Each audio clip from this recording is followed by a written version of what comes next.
talk about some of the details. The original legislation we saw said that you would be buying up the mortgage-related assets from financial institutions having headquarters in the United States. Yet last night, the fact sheet put out by the Treasury seemed to expand that. It said only that the financial institutions have to have significant operations in the U.S. and that you could waive that at your discretion. So will foreign financial institutions be eligible to have their assets bought? Yes, and they should, because as you think about this, if a financial institution has business operations in the United States, hires people in the United States, if they are clogged with illiquid assets, they have the same impact on the American people as any other institution.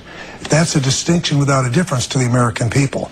The key here is about protecting the system. Now, I need to say to you that we have a global financial system, and we are talking very aggressively with other countries around the world and encouraging them to do similar things, and I believe a number of them will.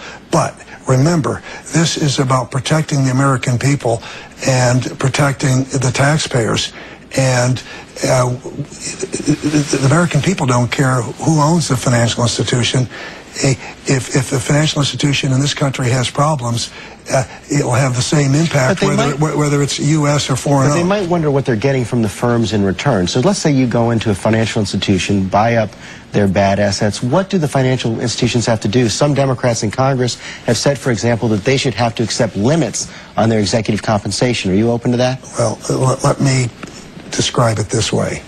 In instances where institutions fail and the Federal Reserve or the government comes in. But these haven't failed yet. No, that's what I'm saying. In instances where they do fail and you come in, obviously there are limits. That's what we saw with the GSEs.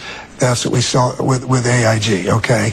Now, what we're doing here is we're trying to do something well in advance of failure.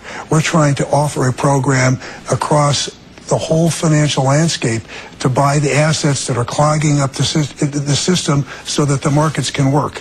And I believe to have this program work, we don't want to make it punitive and make it difficult for people. And let me just play devil's advocate here, but then if you're a taxpayer watching that, you say, okay, these financial executives are going to be freed up to go make millions more, and the taxpayers are taking the risk. George, I totally agree with the frustration there.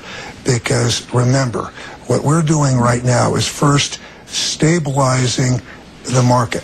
That is only part of it. Once we stabilize the market, we need to ask ourselves, how did we get here, and what do we do about it so we don't get here again?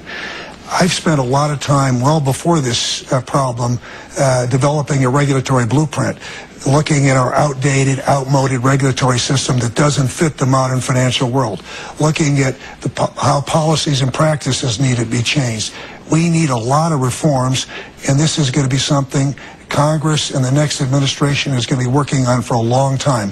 But these can't be done and shouldn't be done in a matter of days, and we need this program in days in order to protect the American people.